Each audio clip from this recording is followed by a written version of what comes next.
a civil rights exhibit for the museum, and part of that museum exhibit involves an oral history program that I am conducting. And I have today with me Miss Roberta Galler. Miss Galler, let me begin by asking you, do I have your permission to conduct this interview? Of course. Thank you, Madam. And would you begin, Miss Galler, by acquainting us with your background? You were born in wherever, Chicago. Okay. Your mother and father, your siblings, if any. Tell us. Okay, I was born in Chicago in 1936. I have one sibling, Ronald, who was also born in Chicago, who now lives in Florida. My parents, my father was born in Russia, and Is Ronald older or younger than you? younger. He's about a little less than 4 years younger than I am. Mm-hmm. And my father was born in Russia. And what was his name? His name was Samuel Galler, and he immigrated here when he was a very little boy. My mother, though born in Chicago, her older siblings and her parents were all from what was then Lithuania and that became Russia. Tell me your mother's name. My mother's name is Bernice Galler. Her maiden name was Bernice Goldstein, which was not her real name, because when her father immigrated here, and as a Jew whose name was Scherer, because he came from a family of tailors, and Scherer was scissors, they took all the Jews on that side of the boat, and they assigned them names, and his tag name was Goldstein, which was not his name at all. But that was his given name when he immigrated. All right, so Bernice was your mother, Right, and Samuel was your father. right. And Samuel came over at what age? He was probably around 4 or 5 years old. 4 years. All right. And your mother was born in Chicago? Right. Of a family who were immigrants from Lithuania. Immigrants from Lithuania. All right. And your early years from Lithuania. You went to elementary and secondary school in Chicago, I guess? Right. Tell me about it. Well, I was born on the west side of Chicago, which Okay. was then very much a working class community of immigrants of Okay, various during the sorts. Depression, right? And it was I think it was right 36? after 36, right? in the in- middle. right of in it, huh? Right in the middle, yeah. But- My mother's family was very poor, working class, and my father's family, although he had come here when he first immigrated here, he had worked in the coal mines and then had worked as a kind of scrap metal collector, he wound up having somewhat more money by investing bit by bit into some real estate. So my grandfather on my father's side was, they were more middle class. My mother's parents were very working class. You know how they met?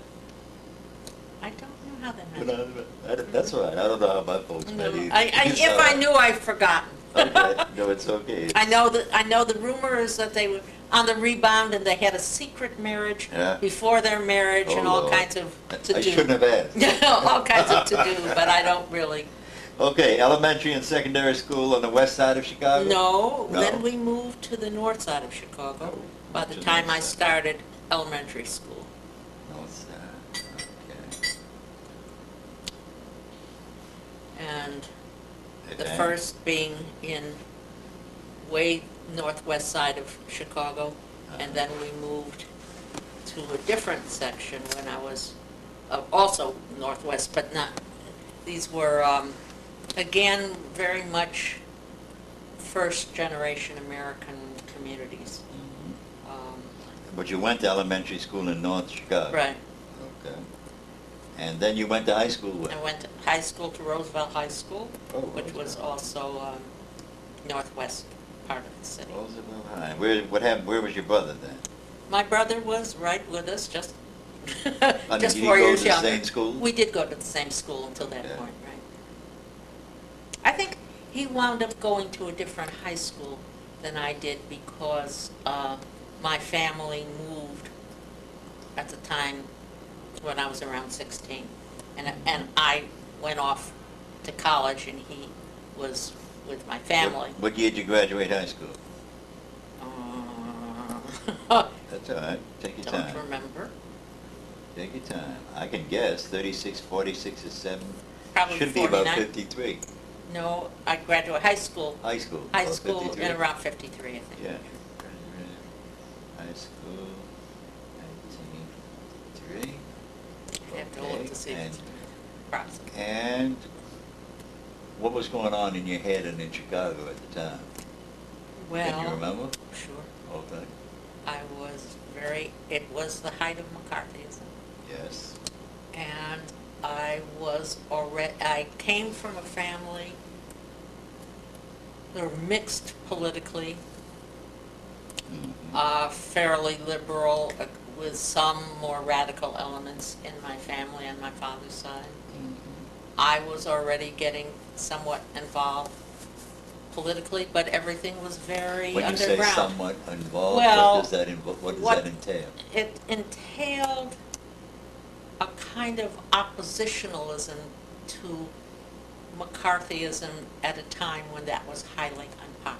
So you responded negatively to right-wing politics. You betcha.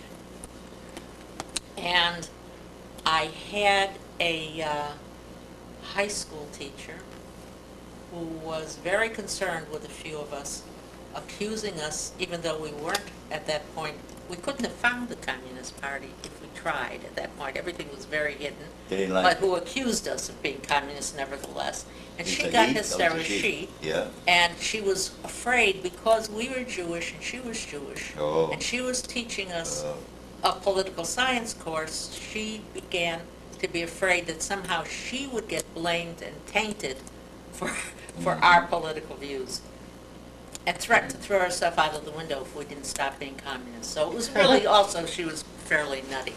On the other hand, I was very active in high school, and there was very little Active means active what? means I was, to the degree that there was political stuff going on, I was involved in it.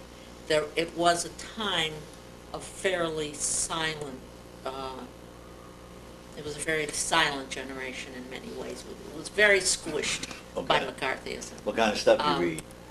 I'm trying to remember.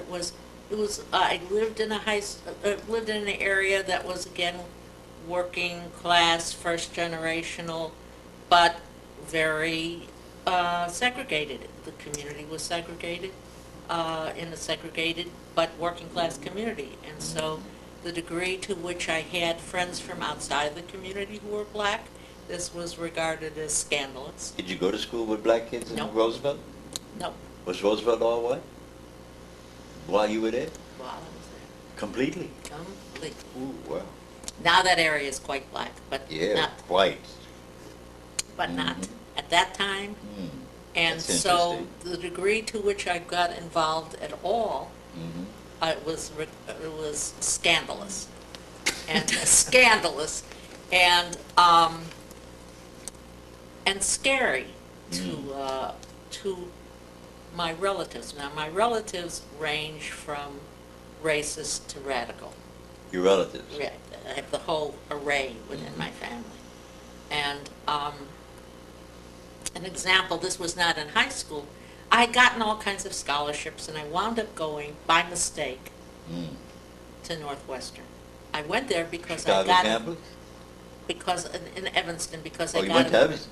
because I got a big scholarship. Oh, no. And I had been, I guess, Got a big and that's it. scholarship. I got a big scholarship, and I went to Roseville. I had gone there for a high school program in journalism and public speaking, Mhm. and then through that I had then gotten a big scholarship to go there. So I was hardly not going to go there, but I didn't realize what a conservative place I was getting to. And when I got there, In Evanston? in Evanston, Yeah. I got involved. At that time, things were segregated not only for black students, it was also segregated for Jewish students. Mm. And I was, in my first days that I had gotten there, I had already told them that I was disabled and that I needed to be on a... How did you get disabled, by the way, if you I could had- digress a minute? Sure. When I was 10 years old, 10 years it's an important thing because it affected my life a lot. Yes, right, When sure. I was 10 years old, I got polio in the big epidemics Ah. of those days, and had spent, oh, I'll tell you, okay, this is a story from my childhood that's interesting. Good. I went, part of my rehabilitation was done in Warm Springs, Georgia. Okay. And when I was attempting to go to Warm Springs, Georgia, you had to apply to get funding from the March of Dimes. Mhm. And my doctor would not write me a letter to recommend my scholarship to Warm Springs because he said he had already written his quota of Jewish patients to be Wow. recommended to Wow. Warm Springs. Wow, that's where Roosevelt. Right. Wow. So my Franklin Delano. Right. He was, when I got there, he had already died, although I did have encounters later with Eleanor Roosevelt. Mhm. And when, Mm. so I went there as a kind of, my family had to borrow money. Mm. We couldn't have the same kinds of facilities that I could have gotten through Warm Springs because my doctor wouldn't write the letter. And he said it outright, he It wasn't was only a ashamed. referral, right? It was a referral, he would not write for me because he had written his quota Of Jewish of Jewish- clients. Jeez. patients to go there. When I got there, this very place of Eleanor Roosevelt and So President who Roosevelt. wrote Eleanor? Huh? You wrote Eleanor Roosevelt? No. Who did? No, no, I'm not saying, I'm saying this very place Yeah. of Eleanor Roosevelt, when I got there, I also discovered Yeah. that there were no black patients No black. at all at Warm Springs, Georgia. How'd you get there? How'd you get the money to go there? My family borrowed money, Okay. and they were in debt for a long time Mm. because of it. Mm. But I was very aware of class things, like the Mhm. people who were covered by the March of Dimes or who had money had aluminum, the new aluminum wheelchairs. But I had one of these old-fashioned wooden ones, which couldn't go as fast in the races, which we Oh, did as wow. kids when we Yeah. had wheelchair races.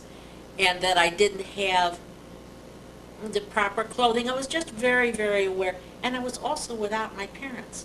I was alone Mm. as a kid in my You rehabilitation. must have been petrified. Well, I was more petrified in the very first days of getting polio. When Mhm. I was in, when I first got polio in the huge epidemics, I was at Cook County Contagious Hospital. Mm. And I went from walking one day to becoming totally paralyzed by the end of that day, and being in wards where there were so many of us that they didn't have enough bed rooms, so we were lined up in the hall, and all of that was much more terrifying of suddenly not being able to move. But even then, You I were was 10.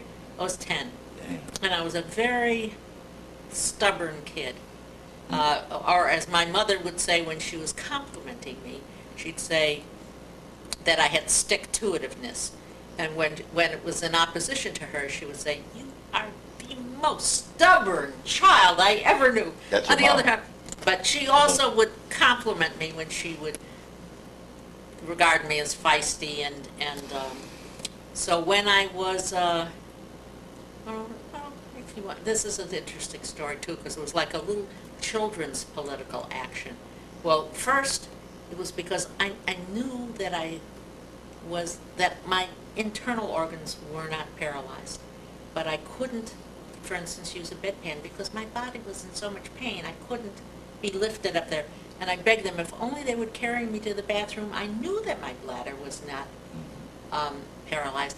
And I finally convinced them, in fact, to carry me to the bathroom and put pillows on the toilet and things like that, and I could go.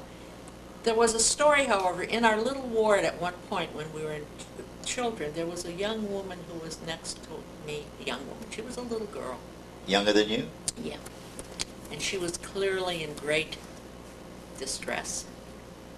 And we could just tell it from her eyes that she was panicking. And in those days in the county hospital, This was in Cook County. Cook County Hospital, we didn't have, like they have now, little buttons you can push for nurses. And we were screaming and hollering for the nurse to come because she knew she was in trouble. Well, there was a little girl in our ward who had been feigning the degree of her paralysis. And we knew it. And we knew that she could get up and get a nurse. This was a different job. Different child. We were paralyzed and couldn't get up to get this young girl help. And she could walk, but wouldn't because she was feigning the degree of her paralysis. And the little girl who was in distress died.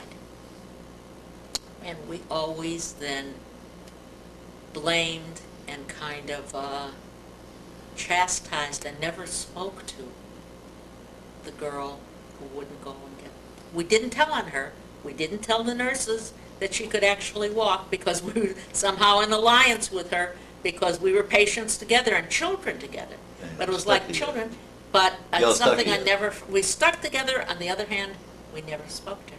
We were so angry with her that the way that we handled it is that we shunned her. And I wonder often what happened to her because now whether in fact we had gotten somebody there, whether they could have saved her, we don't know. But this was childhood kind of reasoning both and our sense of what kind of power we did or did not have.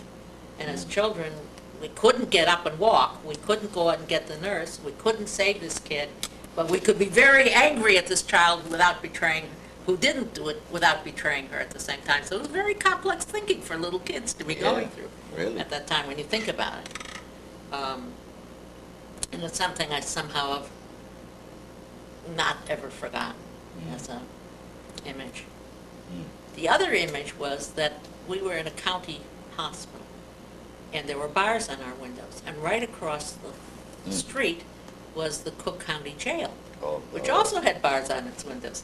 And at the time, there had been just the arrest of a big mass murderer. And so we got this kid who was able, this was the one function because she could get up and look out the window.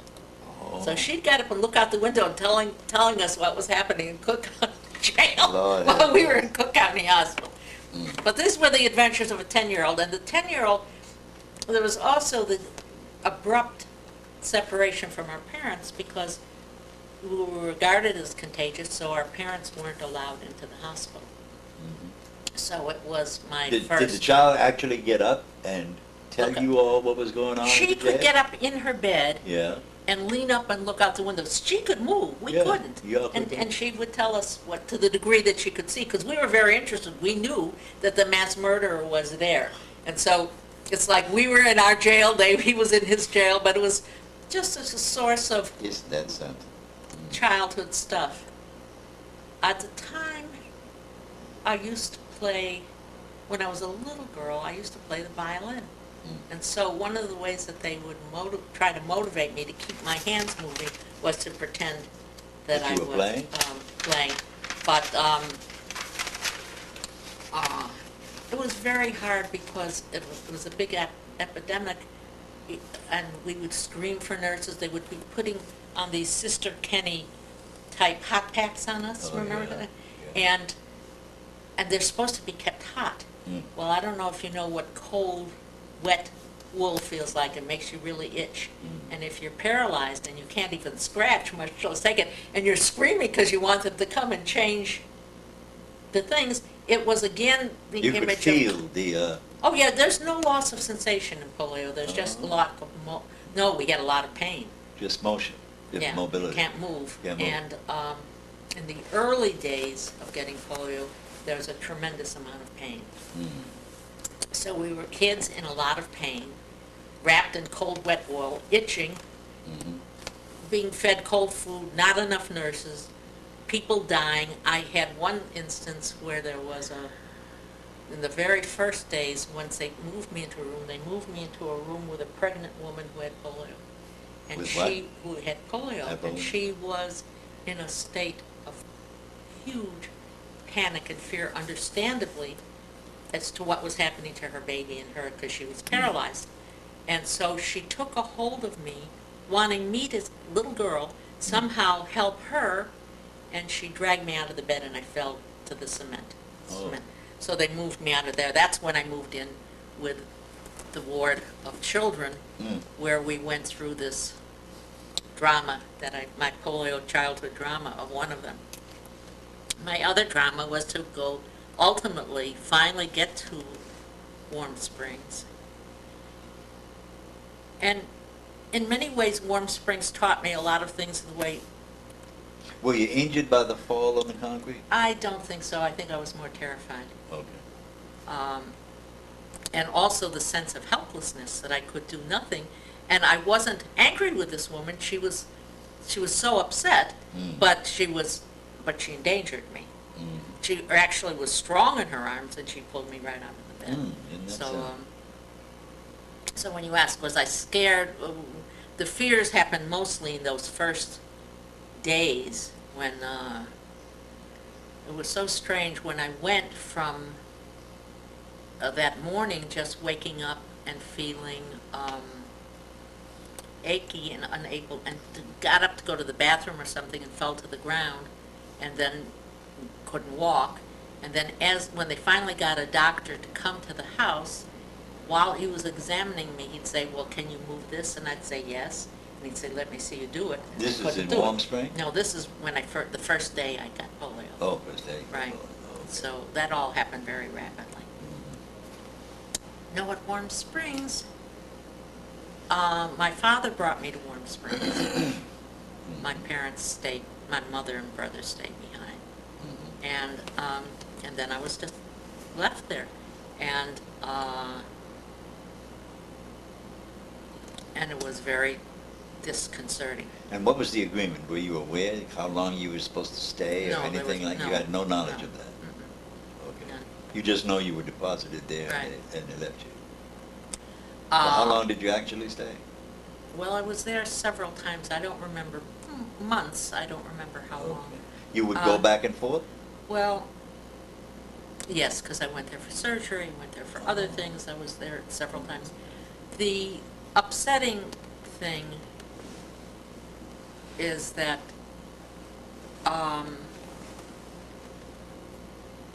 I don't remember the sequence of things very well, but this may have been the time. My mother, in response to my having gotten polio, got very deeply depressed. And while the doctors at that time were feeding me illusions and saying, oh, you'll be dancing circles around me next week, you'll be doing this and that, and were not of the philosophy that one is honest with patients, especially children. And then my mother was having essentially a breakdown, was very depressed. And I overheard a conversation in which the family was discussing this predicament. And they said of me, well, of course you know she'll never be the same, which was the first my hearing and knowing that. And it was coupled with the idea around my mother's depression. Well, you know you could always send her away. And it was not long after that that I was going to Warm Springs. So even though it was the place one wanted to go if you had polio, and there was reason to believe I couldn't get in because I didn't have the March of Dimes, it was also experienced by me as having been sent abandoned. away. Right. And since I was a very stubborn child, and a very willful child, as well as a very smart child, I also experienced it as a kind of punishment. And I was also a very sexually precocious child, and at that time didn't realize, in fact I didn't really realize until I was an adult, that I had also been a sexually abused child by an uncle and a cousin, and which I regarded, as most little girls do, as it being their fault there must be something wrong and bad about them. Mm. And I already declared to this one cousin that this was never, before my 10th birthday, before I had polio, I had told him angrily that this was never to happen again. And then I got polio. Within 10 days after my 10th birthday, it was at my 10th birthday that I told him no more. I had not ever revealed this to my parents. You never So it told was, no, well, many years later, Oh, many years about my uncle, because I felt my mother should know that her favorite brother was a pederast. Oh. Not just with me, but with others. When I was beginning to find out that there was abuse of other kids, then she didn't believe me. I guess. Much later she did, when it was really exposed that he was a pederast. But at that point, she didn't believe me. But unconsciously, there was the sense, not so unconsciously, I already knew I was not a religious kid. And I remember kind of making a bargain and Were saying you to folks God, Orthodox? not at all. No. They were not Orthodox. My Okay. mother was, my grandparents on my father's side was religiously practicing, and my grandmother on my mother's side, my grandfather was an atheist, but he'd go along with the faith. I mean, he'd go and he'd do the ritual for his Yeah. wife's sake, mumbling and grumbling, and he'd do it, but we knew he was an atheist. So they And, weren't overly religious. On my father's side, my grandmother was a genuinely religious person, not imposing it on anybody else, not about rituals. She was actually, in a way that I could respect, a genuinely religious person in her values and her means. On my father's side, it was all very kind of lots of pomp and show about being religious, but Was she, you would say she was inclined to be the more religious person in the family, your she was grandmother? the more religious, and they were the more orthodox. They were the ones who gave money to things in a showy way and were involved in being Jewish in a showy way. And I didn't like the way that they were Jewish. But I was not involved. I refused when I was very little. I went to Sunday school a couple of times and didn't like it, didn't want to do it, and I thought it was all nonsense. When I got polio, I remember talking to God and said, listen, in case there is a God, just in case there is a God, I will be good, and I Yeah. won't have any of that sex stuff. I didn't Just in perceive case. myself as a victim. I perceived myself as a bad girl. Mm. I was a secretly bad little girl because I had been sexual. Yeah. And since I also thought that maybe polio was a punishment for that, and maybe there is a God, maybe I should pray. But I didn't know how to pray. I wasn't religious. So I'd have this discussion with God that just in case Just in case. you exist. And meanwhile, other people in the That's good. community were praying for me. Mm. Catholic neighbors, Italian neighbors, the Jews were praying. Everybody was praying, and I'd hear the stories later of people praying for me. So I said, well, just in case I'm not good enough and I'm not religious enough, there are all these other people who are religious and they're praying for me. And, like I'm covered, just in case. Mm. But it didn't make me inclined to be religious. But I had a few very funny experiences in regard to this. Oops. Tell me something. Oh, jeez. I just want to make sure when you hang it up that it beeps. Okay. That means it's charging.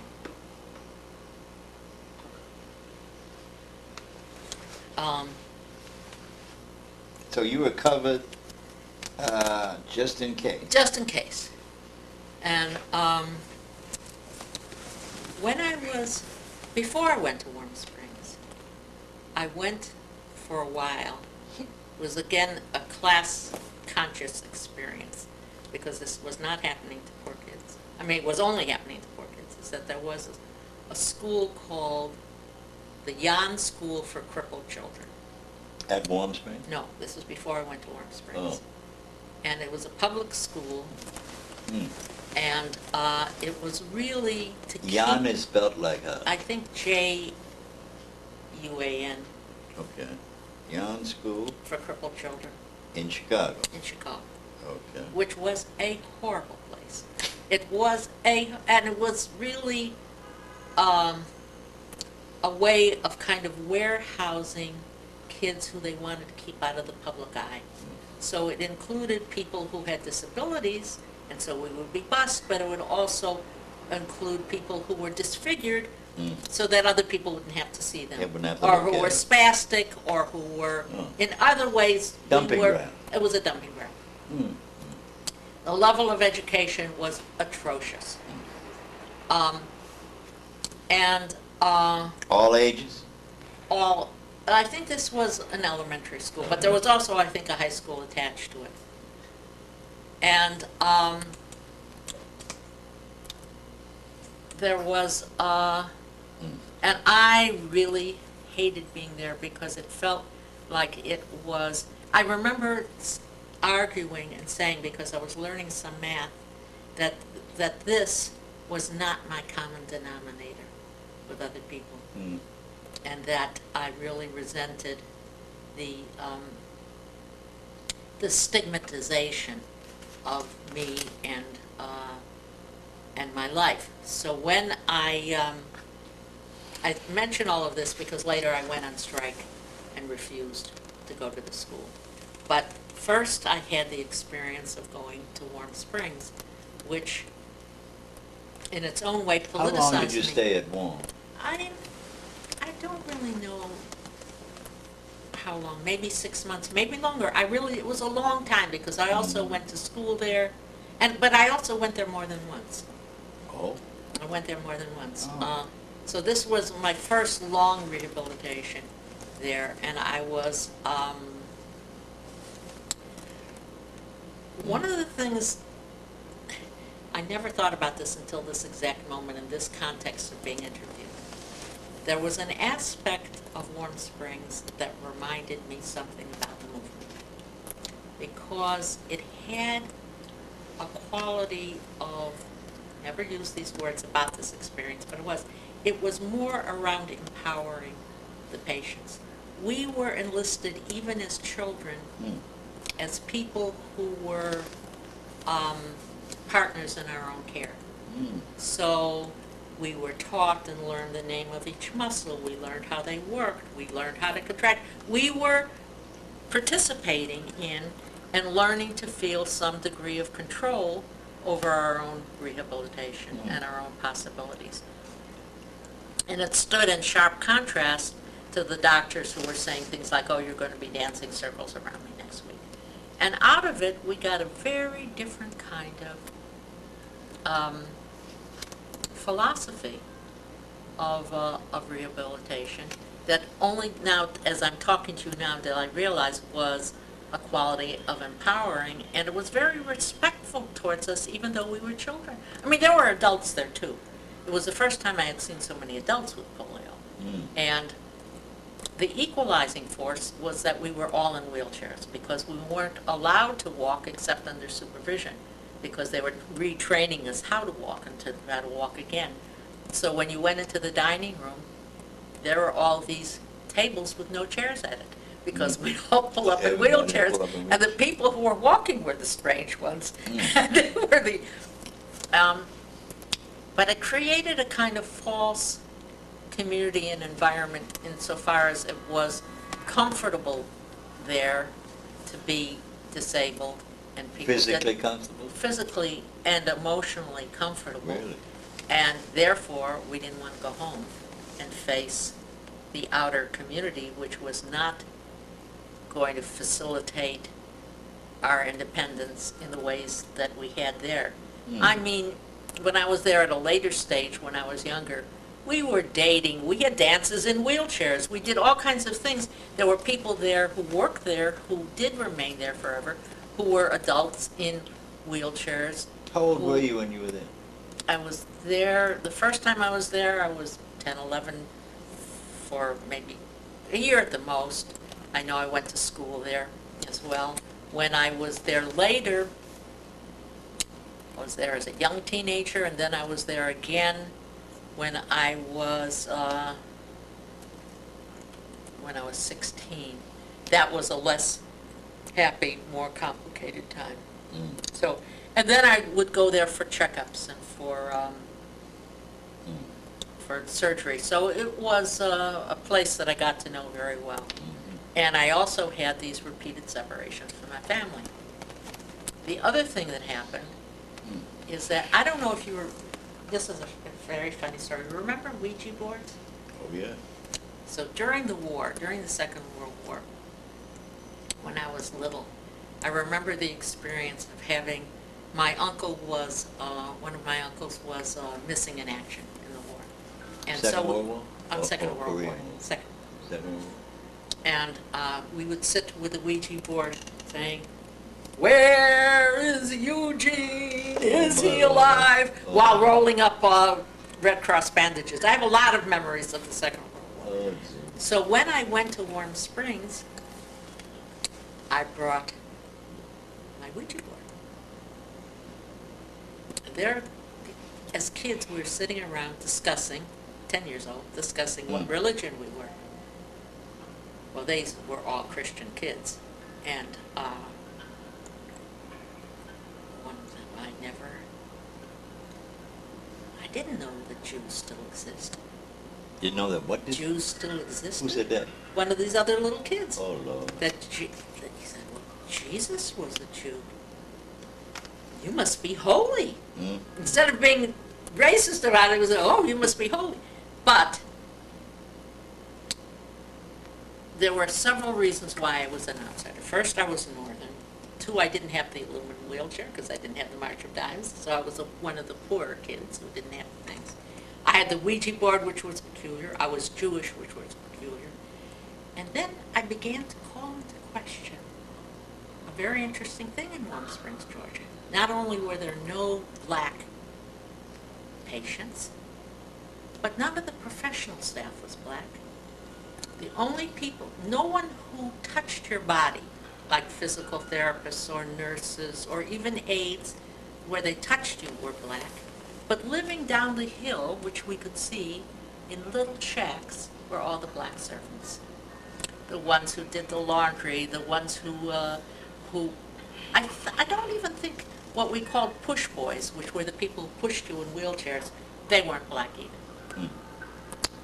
So as a little kid, I brought this issue up, that there were no black patients, that there were no black professional staff, and that blacks were living in shacks down the hill. Well, I became known as the Jewish witch. I was a Jewish witch with a Ouija board. That clearly made me a witch. I was Jewish and made me a witch. And then I'm raising issues of race in Georgia. And I was 10 years old. 10 years old. So I was definitely regarded as strange. I guess. And I was in a wooden wheelchair and not in an aluminum wheelchair, which made me already one of the poor ones.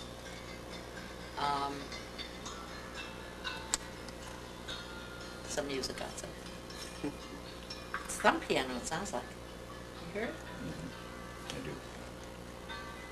What is that? Is that your radio? No, it's outside. It's outside? Uh-huh. Somebody walking in the park. So I'm trying. How did you become so empathetic to the plight of black people at the age 10 years old? Don't know. I reflected back because it wasn't as if I grew up in a family which was moderate or liberal. You know, they weren't in the community with you. But they weren't in the community with me. And there was something about the experience I even had around polio which heightened all of this for me. Did you read? Were you an avid reader? You read I was stuff? an avid reader, but I don't think that there was much in the way of children's literature that was very progressive that I got a hold I of. wouldn't think so, unless you were smart enough to read what was written Well, for adults. my family had things that were moderately progressive around, like Howard Fast and things like that, but Moderately. moderately, you know. Howard Fast. Okay. And they gave kind of lip service to liberal causes, but we lived in a segregated community. And I could jump over later, because then later there was kind of such mixed response and feelings in my family around on my own, and it was not, my cousins were very conservative. When I was very little, there was something recognized in me. In my father's side of the family, I was named after, my great-grandfather was a Talmudic scholar. And The Talmud? It was Talmud. And he, from Russia, he didn't speak any English. Mm-hmm. He had many sons. The congregation would support him to be a scholar. Mm. And he had a wife for whom I was named. Rivka is my Jewish name. And Oh, so is that all right? these old men, what I regarded as old men, did you just grab that phone? Because that's Marilyn probably, or Charlie. I don't know if you can get it. Oh, it's going to go on the machine. Hello? Oh, shit. Okay, thanks. Could you, yeah. Huh? Could you just hang it back up? Charlie's on his way up. Oh, Charlie says. You just have to hang it up or the machine keeps going. Okay. What, Mike? Yeah. Will Mike, you just hang up this phone help me with because this, it's will you? Mike, Yep. where are you? Hang that up for me. I can't reach it. I can reach it from that chair because I'm used to that. Okay. Now, let's continue. Okay. You're, So at you're any telling me rate, about I your was- grandfather. So there are all these old men who are the children of my great-grandfather. I am named after their mother, who were always pinching my cheeks and calling me their little mother. And of them, there were a few. He was very scholarly, your He grandfather? was very scholarly, but of his sons, a few of them were socialists and communists. Mhm. So I remember very well the experience said Did- very affectionately to me as they were pinching my cheek, "Now here's our little communist." Is that your mother's side? Father's side. Your father's side. So there was some recognition in me, in my feistiness, even before it became much of a political consciousness, that I was somehow going to be the heir to whatever progressive strains there were in my family. Come on in! So they looked on you as their little radical. They're a little radical, right? Hi. How y'all doing? Shut up, Charlie. And, We're on tape, Charlie. They're little radical. Go ahead. so I don't know where that early consciousness came from, quite That honestly. really is- But it was, because it was very early. That's an And interesting question. It is You an know. interesting question, and it was very early, and it continued, and Dangerous. sometimes got me in a lot of trouble. Uh, To skip over quite a bit, a little bit later, which wasn't so much about race, I remember when I finally fled to the University of Chicago after going to Northwestern. At Northwestern, too, I got into some difficulty, because Northwestern was, to my surprise, a very conservative community. And, I was saying it was segregated not only by race, but by religion as You well. remember what year And, you went to U of Chicago? 1950. No, this was when I went to Northwestern, I guess was in 53.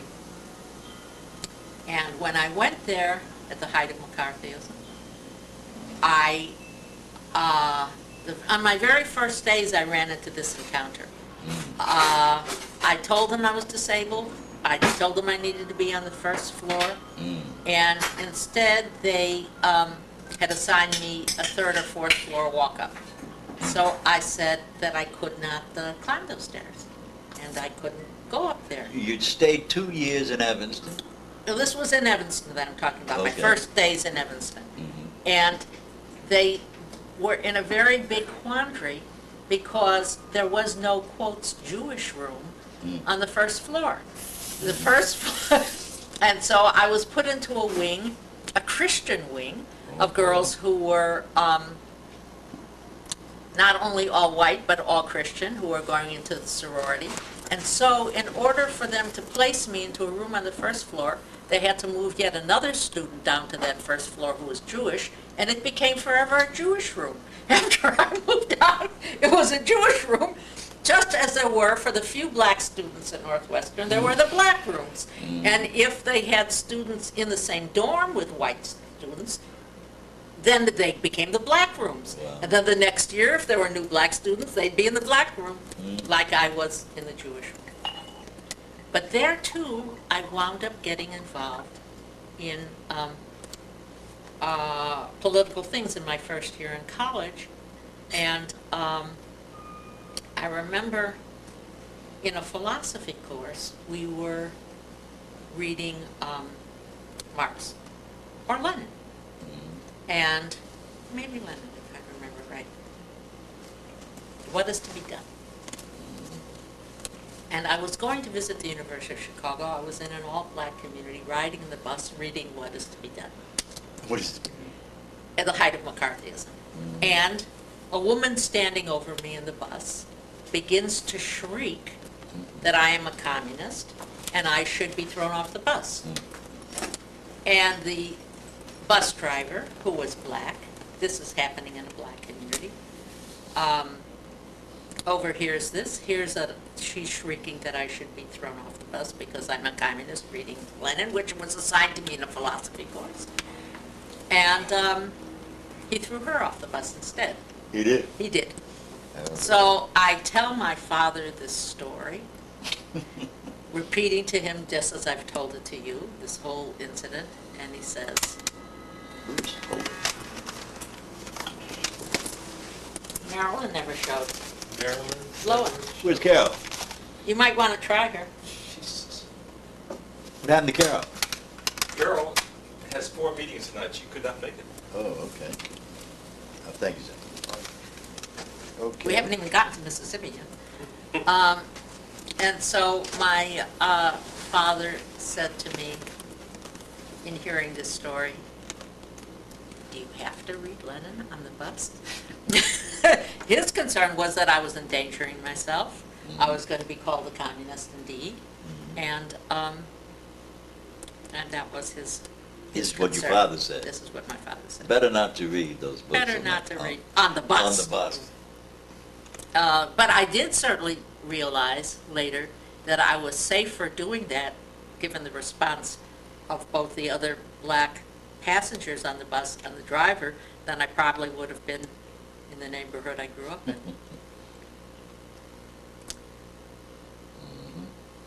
And early at Northwestern, I got involved in the few little bits of progressive or interracial things that existed At Northwestern. at Northwestern. But again, remember, it was a very politically conservative time.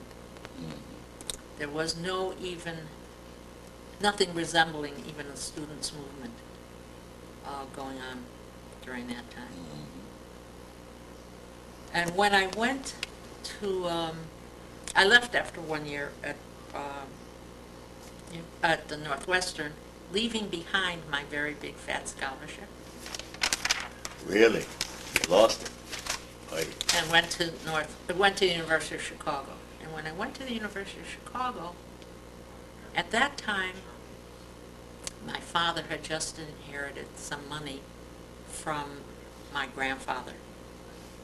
So we thought I had a half scholarship, maybe, and a half loan. Okay, but I didn't have what I had had. I was really very cushioned at Northwestern, and I did not have that at the University of Chicago. And I thought that my father was paying the bills. And lo and behold, we discovered, I was called in, that my father hadn't paid the bills. That in fact my father was good guy Sam, who was always regarded as poor Sam. He has this neurotic wife who gets depressed and everything else.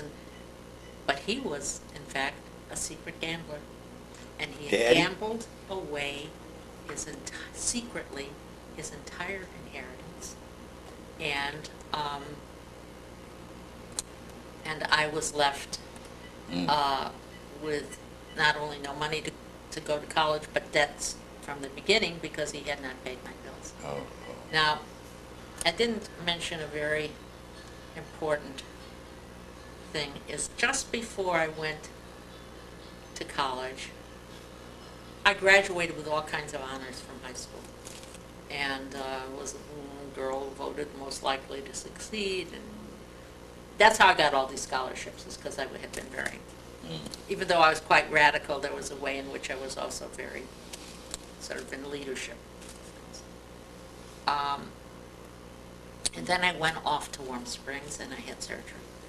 That was the last lengthy time I went to Warm Springs. this was when I was about after Northwestern? No, this was before Northwestern, Oh, just really? before, just between high school and going to Northwestern, Oh, I went to Warm Springs for surgery. And just after my father also had inherited some money. And before we knew he was a gambler. And my mother was going through a rocky time. She didn't know. No, she didn't know about this at this time. About the gambling? No, that happened later. And I had a boyfriend. I wanted to come home. I was tired of being rehabilitated from the surgery. I wanted to come home quickly. And I was bargaining to try to be allowed to go home. They had just moved. For the first time, my parents had a home. They had a house. And they In had Chicago. moved into the suburbs of Chicago. This was for that very brief little window that my father had this money. Had the money. And they got the house. And my mother, it's, the adolescent times when mothers and daughters have big fights. Well, this was our big fight. My mother did not allow me to come home. And my father didn't stand up to my mother. And the doctor said it would have been all right. I could have finished the rehabilitation. I was in a cast. And she wouldn't allow me to come home. And I was she did not want me to come and ruin her new life In her new house. in her new house. Oh, wow. And that I was devastated and felt very abandoned again, and very and helpless to be able to mention all of this because it all came back later. But I and my relatives didn't come to my defense. They said, well, you know how your mother is, there's nothing we can do about it, and I should be patient, and I'm the mature one, and, we can count on you, I was 16. Oh, yeah. So when, in fact, I got home, I went home a little too early because they just took off the cast, and I was really fairly weak. And my mother... You went home anyhow? I went home as soon as the cast was off. A little too soon. I should have either gone when the cast was there and then gotten rehabilitated, but I left when I was really still in pretty much need of help. And and at one point in the house, I was outside and I fell. And my mother would not allow my brother to help me. And I crawled back into the house on my hands and knees. And shortly thereafter, I moved out of the house to go to live with a friend of mine. And I was very angry with my mother and very hurt by my mother. And my mother was going through a tough time emotionally, but for which I punished her terribly afterwards, for which I then felt guilty, because she was vulnerable emotionally, and I was a fairly powerful kid, but helpless in this regard anyway. So I never lived in the new house. I lived there for a couple of weeks. And then somewhere in the course of, and then I lived with a friend and her parents, and then I went off to Northwestern. So I left in this state of kind of defiance and pain and anger, and all of this in some way is somehow directly related to my politicization, but I don't know exactly how. I mean, I do, but I've spent like kind of a long time understanding all of this. And then when I went to the University of Chicago, I had a few minutes of having thought financial security, well, I never had it after that anymore. How old My were you parents, when you went to Chicago? I was You of Chicago? 17, 18, something 17. like.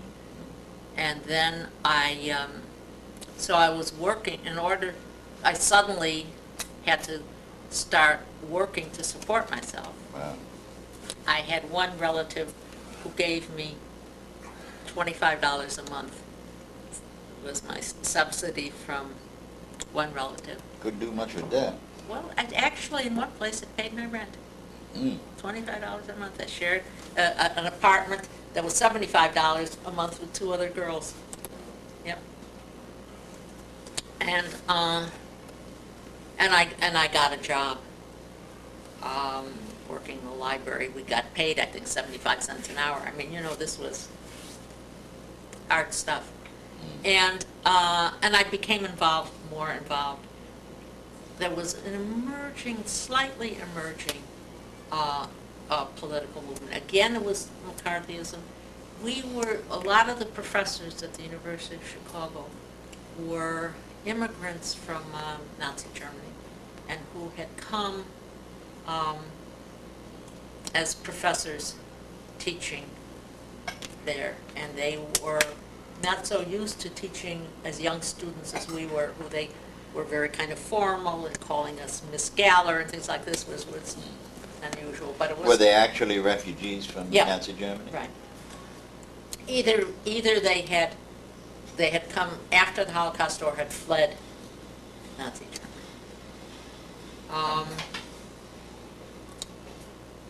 But it was a time, again, of McCarthyism, a very great quietude in terms of political action, either among students or faculty. There had been, lots of red baiting and purging, and even though it had been regarded as a very progressive place, it had already been, the oppression of that era had already fallen on the university. But I very, very well remember somewhere in college, at that time, the first freedom rides and so that some of the students and friends of mine had gone off to the very first freedom rides. And I don't remember the sequence of stuff, but at a certain point later, considerably later, I became involved with something called New University Thought, which was one of the first journals on the left of students. And as students, we were chronicling the growing student movement, and particularly the movement in the South. And we were facilitating and doing some support work. There was no formal support work yet for the Southern movement, but we started out by just simply being the kind of chronicler and and an arm of analysis from the newly emerging student Was this a left. campus publication? It wasn't. It was no, because it was national. It wasn't just, but it was on the campus of the University of Chicago, or right off the campus. Okay. And at that time, I was the coordinator. I tell you, I had very rough times financially. At one point, I lived in what was the ex-coal bin of the building, where the only window I had, which was the coal chute. And my shower was Where in was my this, room. Roberta? This was I took it because it was a block from the University of Chicago and I could walk there. And I paid something like $35 or $40 a month. You know, You live in a coal bin? I lived in a coal bin. The refrigerator was outside my door. Mm. I didn't have a stove. I had a hot plate. The little tub that I had was a thing that I took a shower in and also had to wash my dishes in. It was very rough, but I could afford it. And this was located where? A block from the University of Chicago. block from the I mean, university. living upstairs of me was the author Philip Roth. He was then teaching, And, but he had a real apartment. I didn't have a real apartment. I had the ex-Colbin, so that the only window was that chute. So at a certain... And somebody had the nerve to charge you for that? Oh, yeah. I don't remember how much it was, but it was very little, Lord. very little. And I took it because of its proximity, that I could walk to class, for one thing, and I could afford it. So at a certain point, when I got involved in the university thought, in exchange for being the coordinator of the office and of the activities, I got a place to stay in the back. Well, given the time that it was the emerging civil rights movement, No, that's your it. leg up here. Put it up there. It's very comfortable. Thank you. Except you have to move this. This is the tape recorder. That's the thing. Watch out. Okay. Is that the way it should be? Yeah. Yep, that's what it should be. The new University Thought building was also referred to as the Nut House because it's NUT, New University Thought. So I'm the mama of the Nut House, which soon became informally the Freedom House for Chicago, because we were not only the chronicler of the movement, but we were in constant contact with and refuge for the SNCC folks who would be coming through. Now remember that Jim Foreman had originally come from, or at least had taught and gone to school in Chicago, and so he had a lot of contacts in Chicago, and was beginning to set up northern networks of support for the student movement. And I was supposed to go back to school and finish college that fall, but I forgot to, because I got involved full-time in doing support work for SNCC. I was, Paul Brooks had been sent to Chicago to do some fundraising. Was For the Friends SNCC. of Snake organized at that time? It wasn't yet. This was, Okay. I'm talking about the very beginnings of Friends of SNCC. All right. And so I got paid some sort of, I got living in the Nut House, which then became the Freedom House. And then I got a stipend through SNCC to work for that period of time in which, I think I did, I may have done it free, I'm not sure. But Paul Brooks came to Chicago, assigned by Foreman, to set up a thing called Gospel for Freedom, which was Paul Brooks. And he had been one of the early field secretaries for SNCC. And, but he had come out of a very conservative, as many of the SNCC people did, from a more church background and a more conservative background. And in the context of doing fundraising for SNCC, ran into a whole strain of red baiting of Foreman and of SNCC.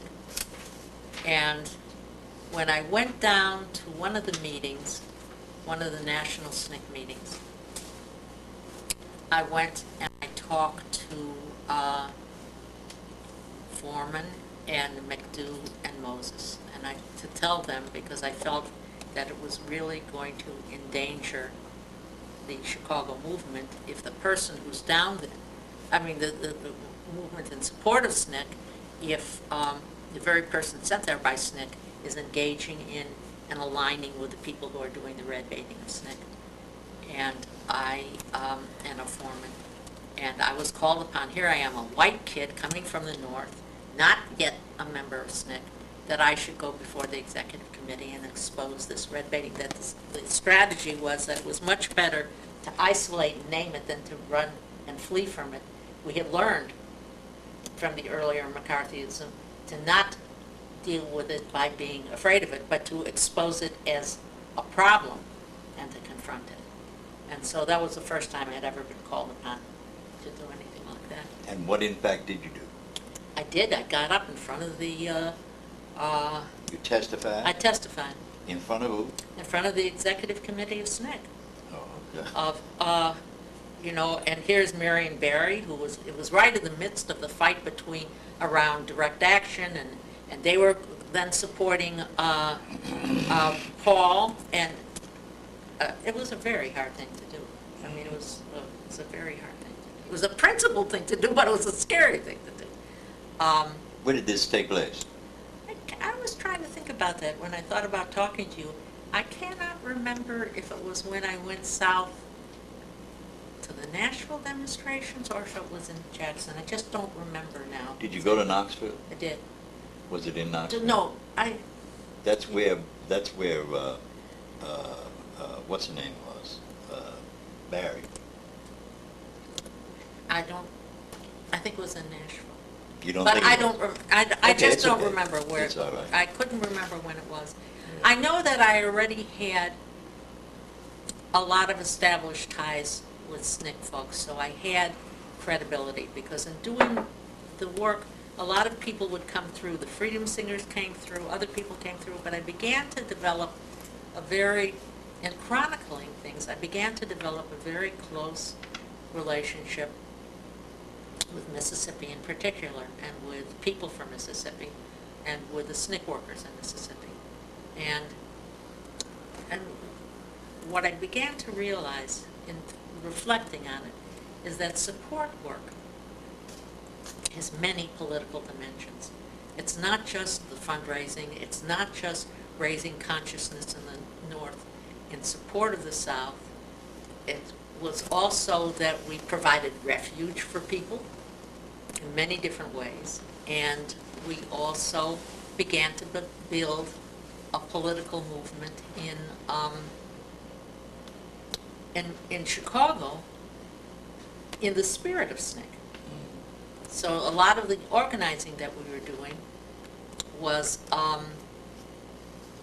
modeled very much after what we regarded at any rate as the principles of SNCC. Is this all right? But there were many different stages of support work and directly related to Mississippi. One early one that I can remember was the food drive. Do you remember that? Were you down there then? This was like in the food drive. I think it was in Food, oh, yeah. 62 or 3, I can't remember. No, I wasn't there then. Food drive? The food drive. Well, what happened is that in LaFleur County, the food commodities, which most of the poor people were dependent on, especially during the winter months when they couldn't grow things, the county supervisors from LaFleur County had voted to discontinue the federal distribution of food commodities. And people regarded it as a direct retaliation against the growing voter registration move that was going on in Greenwood. And so there was a call out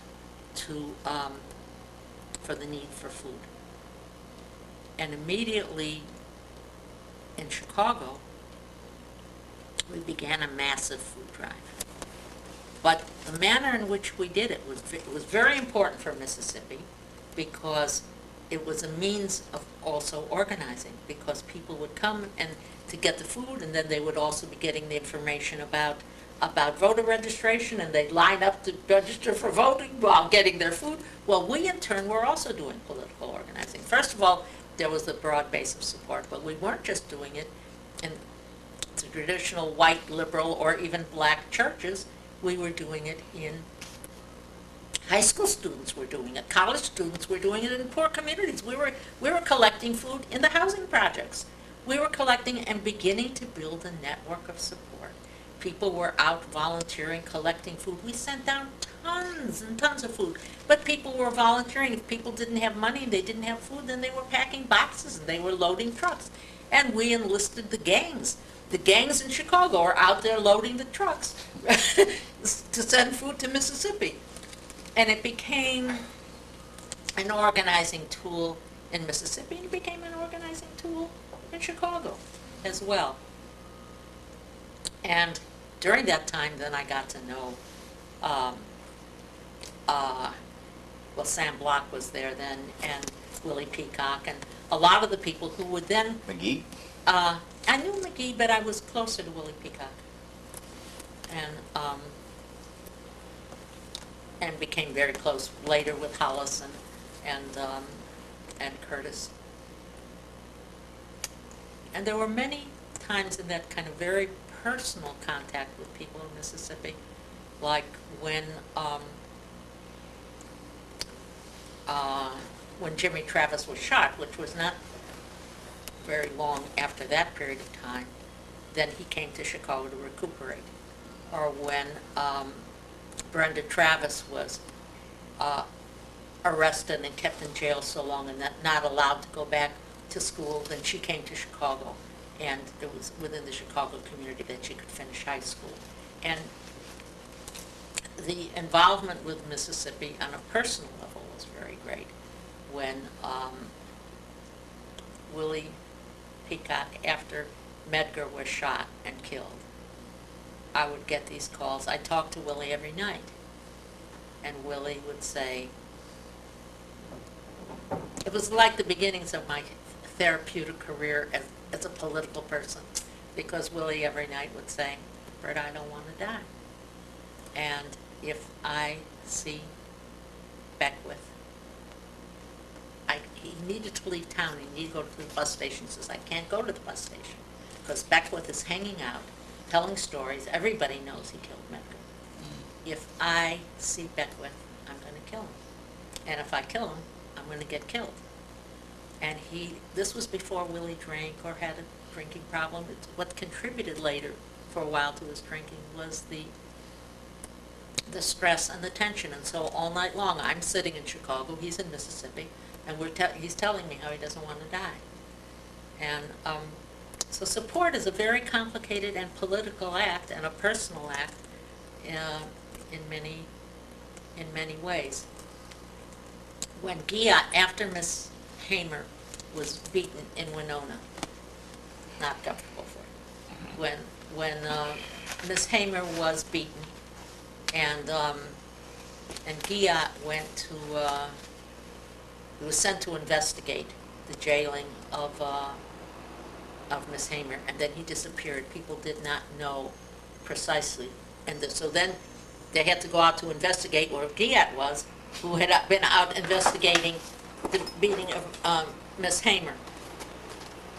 So I talked to Willie Peacock, and Willie Peacock told me this. And I got a cooperative long-distance operator. And all night long, sat with a map, and we figured out that Winona was probably where he was, but they could have moved him from jail to jail, as they did in those times, and then would let people out and then kill them. And so all night long, I called person to person to every fucking jail in that area. I pretended I was from the New York Times. I said, this is person to Lawrence Giat. This is the New York Times calling. This is the Chicago Tribune calling. I called, and the operator stayed with me. I told her what was going on after a while, and all that didn't cost me anything. I was doing it person to Giat. Mm. Well, it turns out that Giat heard that this was going on. He always has thanked me for saving his life. They beat him, but they stopped beating him at that point. They had been threatening to let him go. They knew that if he just let them go in the middle of the night, that they would kill him for escaping. So they couldn't get away with whatever they planned to do, because there I was, New York Times calling. I was pretending to be. But it was, again, it's like this very personal kind of contact.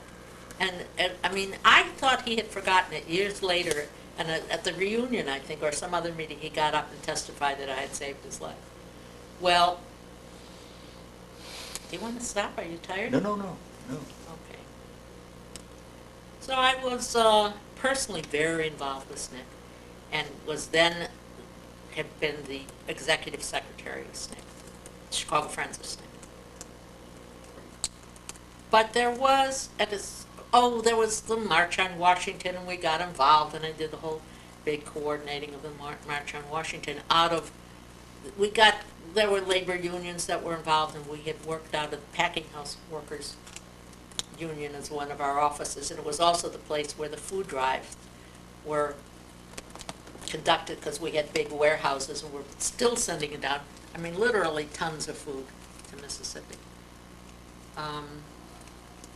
But in the process of doing all of this, and organizing in the manner that we were organizing, which was to begin to build in Chicago, a Chicago movement, and do work within Chicago around Chicago issues, there was some factionalism as to whether this was appropriate, since we were a support group for the South, whether this was appropriate action to be taken.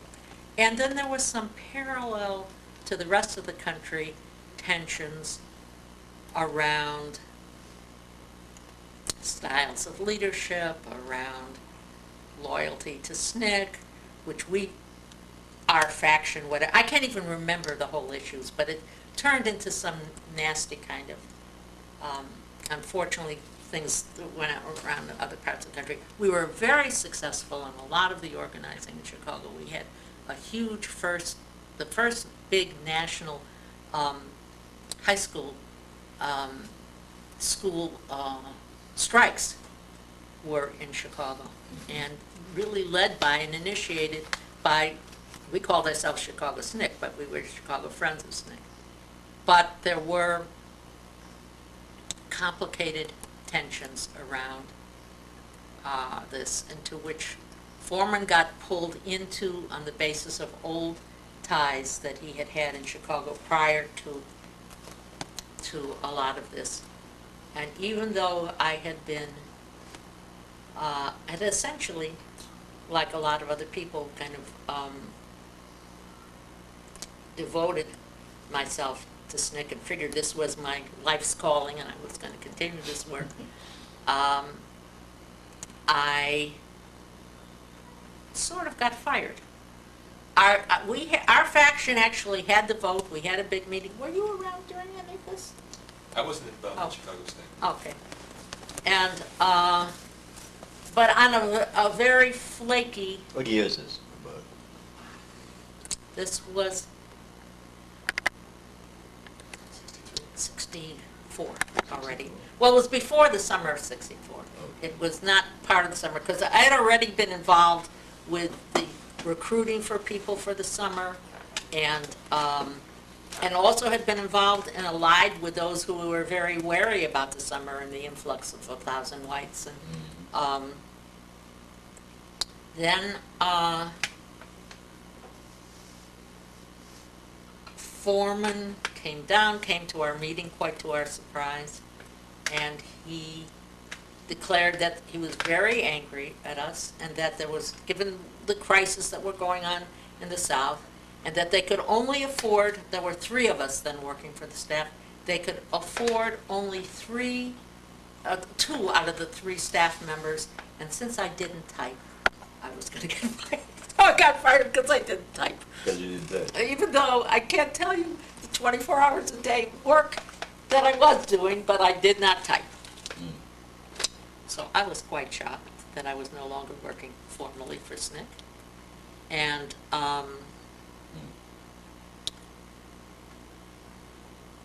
then, this is stuff I have never exactly revealed. I don't even know if I wanted it on this tape, but because I was very protective of the movement. I was very, very involved in the media, and the media knew a lot about me. And because I had been very involved in kind of cultivating the investigative journalism that relied on me and trusted my accounts of things that were going on in the South. And so they want to know what the hell happened that I'm no longer working for SNCC. So I've never told the story, nor did I tell the story of the factionalism at the time. Many of us very protective of the movement, and we didn't want our dirty linen to be aired. I mean, I was still loyal to SNCC, even though SNCC at that moment was not loyal to me. And so despite... Were they unaware of what had happened? Well, Jimmy Travis called up and said, what the hell happened? What is No, I going mean on?" the media. No, the media was only aware that I wasn't, no, we never revealed it. Only that I was but I was no longer the person that they could call to get the information from. Although informally, I still did play somewhat of that role. At this point, my apartment, I was no longer living in the nut house. I was now living in an apartment which had become the kind of informal Freedom House that had Dory Ladner stayed with me many, many times. Kolya had stayed there. I mean, it was like a rapid turnover, of people who had stayed there, and I had very close connections. At that point, Curtis was living in Chicago, and McDo was there. They had all fought with me and for me, but Foreman came in and declared our votes invalid, and I was fired because I didn't type. Right. And so I decided I was instead going to go to, then it was shortly, I guess it was 64, because then I still couldn't believe it. I would call Moses, and Moses wouldn't, oh no, this was later. Nobody could understand what had happened. And then I decided all right, then I would go down to Mississippi and work, and I would go down for the summer project. And I raised my money that each one of us had to have money. I was the one who had been interviewing people to go down there, and now I was going to go down there, and Ivanhoe Donaldson blackballed me and said, Ivanhoe, that I was not to be allowed to come down for the And what was his summer reason? project. Well, it was never, I knew we had had a personal, Confrontation? over something, nothing political even. But he had regarded me as tyrannical. I think he thought of me as being one of the whites who wanted to take over, which was not who I was. I don't think it was any of this. In his case, he wound up arguing that my disability, which was far, far less than now, was going to jeopardize other people's lives, was one of the arguments he used. And people said, well, she could work on the Watts line in Jackson. She already knows how to do that. She's been doing that already. So I was not accepted for the summer project. So that was very devastating, since SNCC was my life. I had already all those problems. And people are calling and saying, what's going on? Is it, what are you being accused of? We don't even understand this. So after Atlantic City, when everybody was very demoralized and people had really kind of deserted the state and pulled out, and COFO was in great trouble, SNCC was in great trouble, Lawrence Guiot, whose life I had saved, and who had also been one of the residents of the Nut House, and who had, and we were very close friends, and who was oppositional anyway to any decision, said, what do you mean you're not coming to Mississippi? So you don't come for SNCC. You come and you set up the statewide FDP office, and so I went to Mississippi. But at that point, I was no longer working for SNCC, although I never stopped thinking of myself as a SNCC person. Now, you want to stop at both of these things for a second? I can tell Charlie where some food is. Oh, is Charlie hungry? Okay, we can turn off for a minute. Is this Mike Tyner? Yeah, That's Mike. Oh, you have Mike. This is Charlie. Your father teaches at Columbia. yeah. Great. Okay, let's see, it came to statewide FDP, okay? You set up statewide FDP office, that's why Right. you can. And that was in 65? No, 64, the In fall of 64? 64. Fall of 64. And the things were, the state apparatus was Second breath there. in a shambles. What was in the shambles? Everything. Everything. What is Everything. It was everything. Paper all over the No, what it you mean? was dark and gloomy and unheated. We had no money. SNCC had left. They had left with all the cars, with the radio cars. Yeah. We had bills mounting up. The people hadn't come back. There were volunteers who we didn't know who had stayed on, who were around the state.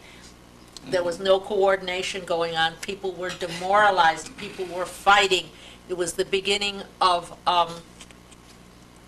lots of confusion and fighting going on within SNCC, and whether they should be there or not, what their relationship and role in regard to the FDP. Bob Moses had kind of retreated, changed his name to Bob Paris. He had gone. Didn't know whether, no, he was still in the state. When you were there, he was still there? Well, he was in and out. Okay. He had not fully left yet. Stokely was there. There were some people who were still there peripherally, but they were making their moves towards moving into Alabama, but they hadn't formally done that yet. COFO was being dissolved, had not yet dissolved, and when I first came to work, I worked in the back of the COFO office until we had our own office later on Farish Street. I think it was on Farish. I can't remember. So where were you located, Roberta? In the COFO office. In the COFO office? And I was living, I think at that time, in the Freedom House. I don't remember on what street, the Women's Freedom House. At that point, it was silly to call it a Freedom House. It was not like a collective Freedom House in any other part of the state, because we were the place of all the resources. So people would be coming in from around the state to go to the doctor, to see the lawyer, for everything. And therefore, they thought they could also live in the Freedom House. So you'd come home, and there'd be somebody else in your bed, and you couldn't turn on the light because you'd wake up somebody else, so you just tell people to move over. You didn't even know what you were getting into bed with. I'd see my clothes walking around on other people. Oh, We had no money, and we'd put food in the refrigerator. We weren't living like a collective. We were just, it was very hard to live in that Freedom House. I guess so. And, but we tried, and then later got an apartment right around the corner from Morehouse Apartments, right near Jackson State. And Giat was in and out of the state and had left me with, I regarded later, as far too much responsibility at a time when there was a lot of tension about the roles of whites in the first place, which he wasn't buying any of. But, and you know, Giat, he wouldn't buy it, but I was sort of left with it. And I also was very much in agreement with the fact that this should be a black-led situation, that I should be working myself out of a job, that I should be training local people to do the work that I was doing. But meanwhile, I had a tremendous amount of responsibility. And in a peculiar way, an undue amount of leadership for a white person who didn't even believe in white leadership, but had the responsibility of doing things nevertheless, because there was a terrible vacuum, since people were so demoralized, confused, factionalized, and fighting and exhausted after the summer of '64 and after Atlantic City, and just confused about what direction we were going to go in anyway. And so I just plunged ahead and worked. And there were a lot of things to be working on, because it was the time of the build-up towards the congressional challenge. And I was left with a lot of responsibility of coordinating a tremendous amount of things. I'll never forget one particular thing. It was the tension of being somebody white who was efficient, who believed in black leadership, who wanted to be conceding leadership, but who had a lot of responsibility, and being sort of like in the middle of all of this with a lot of consciousness about it. And I remember Stokely talking to me and telling me that he wanted me to be that efficient. He wanted me to work that hard, but he wished that I could find a way that it didn't show. That I wasn't being that efficient, because it would intimidate other people. And he did want me to be doing, which is what I was trying to do anyway, which was to train people to take over my job. But he, above all, didn't want me to stop working as hard as I was working, because he also needed me to be doing it. And so I did it. Is this a sugar-free? That's all sugar-free, and you got a whole bag of to take home with you. Thank you. All right. Sounds good. Go ahead. So I can't remember sequentially the kinds of things that I was involved with, as opposed to some people with full memory. You could jog me with questions, but it was one of the things that was. You knew where all the projects were. Oh, I talked to them every day. Oh, I okay. became the equivalent to what was the old Watts line when the FDP. Well, there were a lot of problems in the old COFO office, and with the vacuum of leadership, the absence of funds, the disappearance of staff, and mounting kinds of tensions between blacks and the white volunteers, the fighting that was going on within SNCC.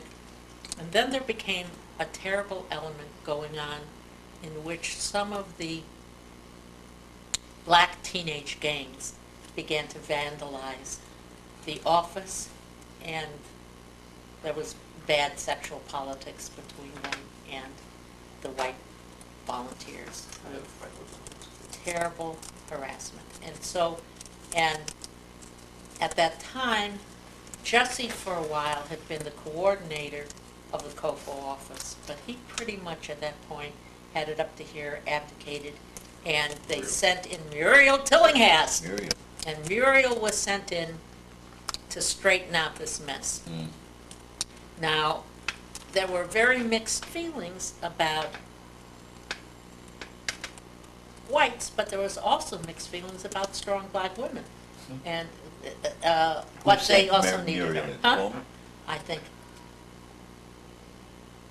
I don't. It was probably I Foreman, think but it was I don't. Foreman. But Foreman didn't operate. He kind of ceded Mississippi to Bob Moses, but Bob Moses was sort of out of the loop and out of the scene and not assuming the responsibility and changing his name to Bob Harris because he didn't want to be regarded as a biblical leader and was afraid of his leadership. We were all very confused about the issue of leadership anyway. And if you were white in a leadership position, it was murder. I mean, you shouldn't be there, but you were needed to be there, and I was drafted by Guyot. It was very complex. Fortunately, I was under the illusion that I was not white. I had become so black identified in so many ways, and people would say to me in ways that I then thought was a compliment, oh, well, anyway, you're not white. And I had the credibility of the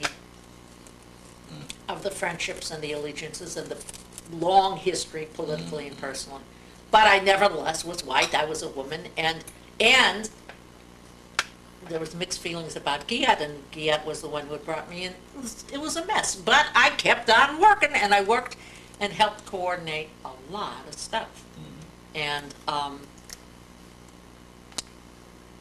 then I was called. There was a number of very difficult things. One, I remember the time during the congressional challenge.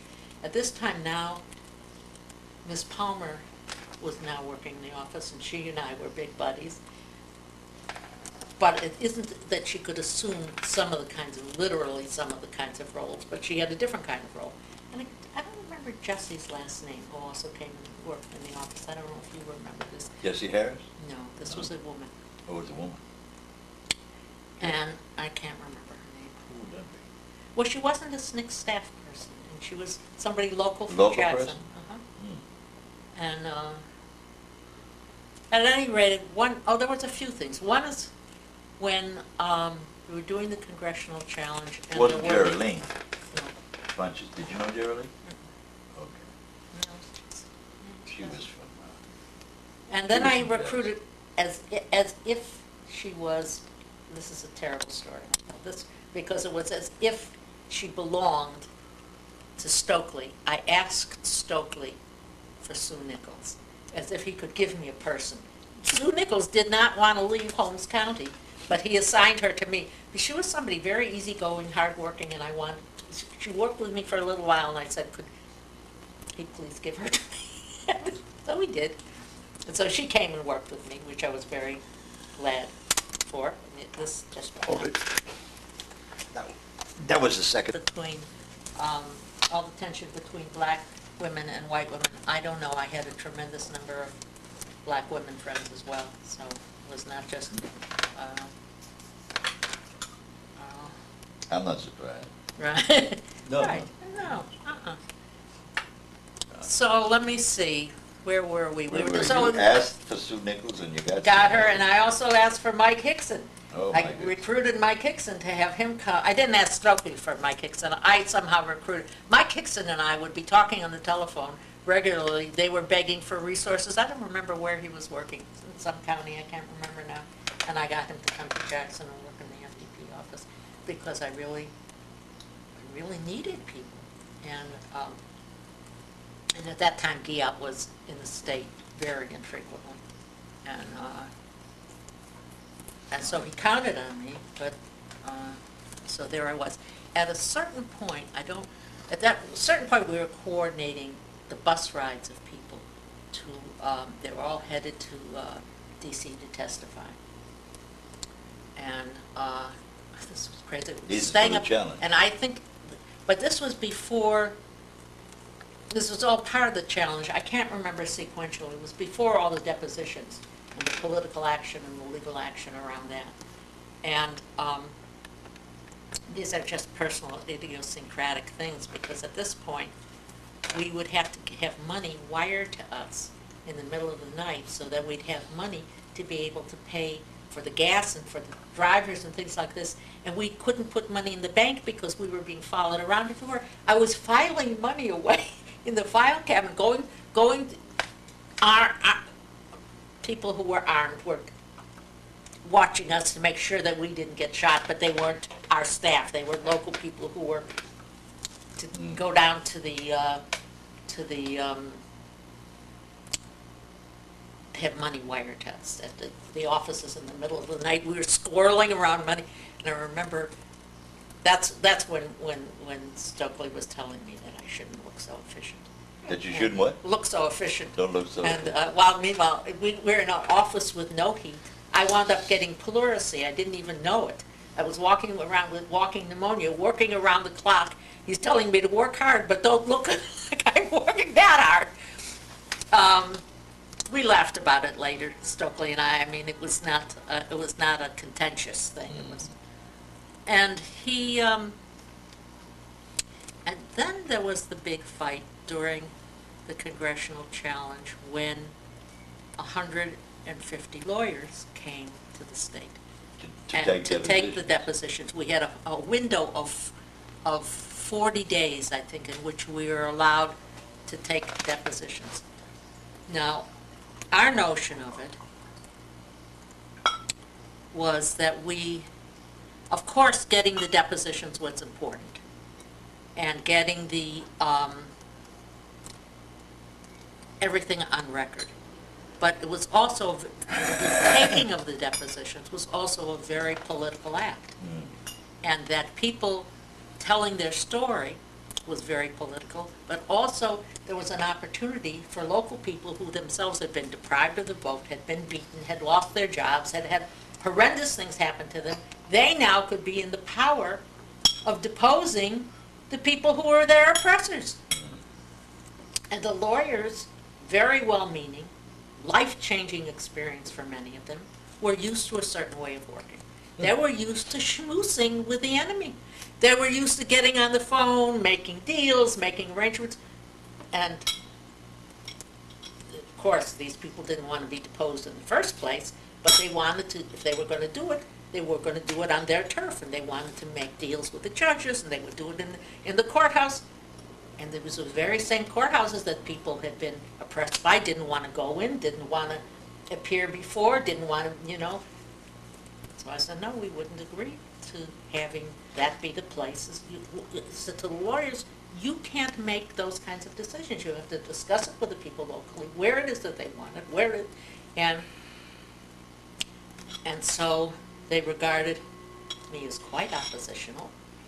And they said, Miss Baker talked to me. Who? Miss Baker. Miss Baker. Oh, yeah. So Miss Baker came in with Arthur Canoy because we were threatening to fire Morty Davis.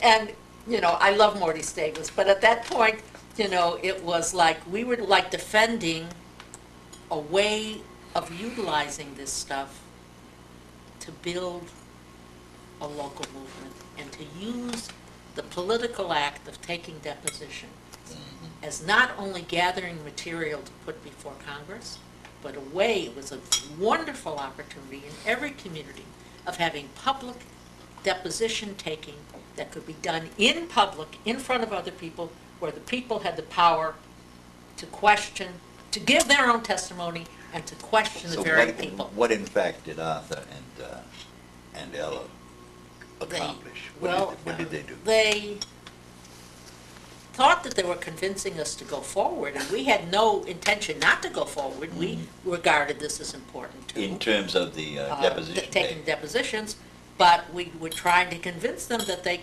and nor did we really want to fire Mortis Davis, although there was some real clashing going on. And he threatened to leave, but he didn't want to leave. This was his life's work and important work to him. And Ella talked to me about my style of leadership, and there was something to talk to me about too, because I was very indignant and very angry at this point. It was really fighting. And they were trying to convince us of the importance of this, and they said, you don't need to convince us of the importance of this. We know, we understand. So, in fact, sometimes depositions were taken, in one case, in the middle of a cotton field, because we didn't have a public place in which we could take it. And I don't remember which county this was. That wasn't a place of such prior oppression that people wouldn't go in. And bit by bit, we had our own workshops with the lawyers. And some of them began to understand that they couldn't operate as business as usual. Some were indignant that here they have sacrificed, they've given up their work, they're down there, paying their own expenses, and here we are telling them what they should do. Yep. And, but I think that they learned some important political lessons, and it turned out, as we thought, that the whole act of taking we didn't want to sacrifice gathering the material, but we said the gathering of the material was secondary to what the primary thing, which was to build a political movement. And you build a political movement by empowering people and utilizing this. It was just an extraordinary opportunity for people to feel their power and present their questions to the people who had beaten them up and testify against them. And so that was one of the, I felt that, well, it was I'll make a little insert here. Sure. I Kicks You're not allowed. did oral taping of those depositions in courthouses around Wow. the state. And we have those Do you? copies. I gave them to Bob Weil. Oh, wow. to return them. They've never been published. Wow. Those are available. You ought to get those. Well, somebody ought to get those. But you know, there was also That's the a oral no-no, taping. you know that. What? What's that? Injecting yourself into her interview. No, that's good, very exciting information. Whether or not it's exciting information, it's Okay. not being done. Won't do it anymore. Well, you know, I never even We read. allow you to sit here. I was so, Silently.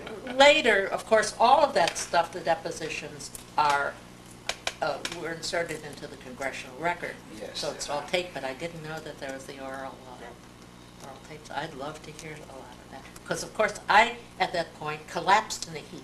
When it was all after it all had happened, I had never even had the opportunity to go to the depositions because I was still coordinating, sending lawyers to places, doing the, and coordinating the places at which it would be done, and then trying to work out in ways that weren't going to compromise the building of power, the lawyers making these decisions.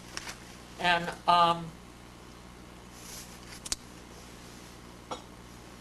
so that was one. I'm trying to remember some other additional juicy stories like that, of which there were many. Oh, one of the other big things that I worked on was the farmers' elections. What are they called? ACS? AFSC. AFSC. And this gave me an opportunity, finally, to not just work in the offices. Isn't it the ASCS, Oof. That was Agricultural Stabilization? Something like Yeah, that. I can't right. remember. Well, I can't remember if I was doing that still out of FTP or if that was later when I was working for the Freedom Information Service. That may have been the case. Somewhere around all of this, remember the demonstrations in Jackson? Early 60, well, in 65. 65. Mhm. So by 65, I was still working in the FDP office, and there were the big demonstrations. And I had been trying very hard to do what the principle was, which was to work myself out of a job. I had recruited other people, I had been training local people, but I was still very much, corps position and a leadership position, both desired by people that I do it, and I'm sure resented by others that are the principle that a white woman is doing this. And so I decided to precipitate a crisis. And the honorable way to disappear was to go to jail. So I went to the demonstration, and I went to jail to rest, because I was very tired at that point, and to also precipitate a crisis that maybe in my absence it would necessitate other people also assuming more responsibility. And so I went to jail. And in addition to going to jail, a lot of people were being let out on bail. They needed some people to be willing to stay in jail longer and not take bail. I can't remember precisely why, so I volunteered to do that too. And I stay longer? Stayed, yeah. So one of my Jewish experiences in jail was there was a lot of pressure put around the country about the conditions under which we were being held. And in fact, a rabbi came to our cell. I didn't realize, I was only told later that in some account that I did some oral history for, on a book on Jewish women who went south, I later learned that I was insulting the one rabbi in town who had actually been supportive of the movement. But I didn't know it at the time. And he came to our jail cell with some toothpaste and toothbrushes and said, okay, something like this, who here belongs to me? Oh, Lord. And so I said, well, either all of us or none of us belong here. And so in fact he distributed toothpaste to all of us. To everybody. But later I learned only in being interviewed for a book that in fact he was somebody whose own house had been bombed and the synagogue had been bombed. And I didn't know any of this. I was just indignant in my way that I could be. And I don't think it was long after this that I decided that I needed to work in the field for a while and get out of that office. I don't remember the timing of it, but at a certain point I got recruited by another old friend of mine. I go to places where I get recruited by old friends. In this case, I got recruited by John Buffington, who I had actually recruited into the Chicago movement. When I had known him in Chicago, he was in the NAACP. He was very conservative, and the two of us would talk all night and argue. We'd argue about everything. And when he recruited me to come to Clay County, I fought with him there too. Later, years later, he thanked me for raising his political consciousness, because we fought about Vietnam, and he did not want the issue about Vietnam to be raised, and it shouldn't be raised within the civil rights movement, that was divisive, and it was. And then years later, he apologized. I had a lot of. You went to West Point? I went to West Point, and I worked there, and I did. He brought me there to conduct. Oh, that's somebody. Maybe it's Marilyn. Hello? So then I was in West Point, and I lived there for a while and did political education workshops, and I also did some work. At that time, they were already setting up the PPC and co-ops? And I can't remember the sequence of history, but I stayed there for a while. Sometime later, again, I don't remember the sequence of things, I got recruited by, well, this was interesting history of stuff, but I got recruited by Curtis at some point to help set up the Freedom Information Service, FIS, and to work with them also, maybe with the Freedom Corps, I can't remember, and wound up at some point living at Mount Beulah. And that was during the time also of the Freedom Labor Union strikes, and I wound up working with them as well, particularly when the people were kicked off the plantations and they were moved to Mount Beulah. And Did you go to Shaw, where Bob was in Shaw?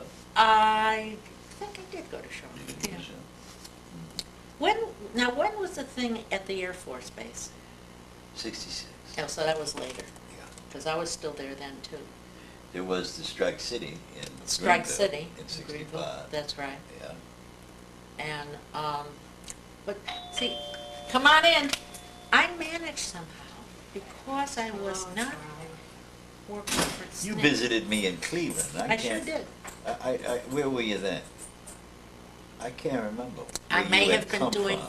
I think you had come from West Point, though. Maybe, but I was also doing at a certain point, I was doing statewide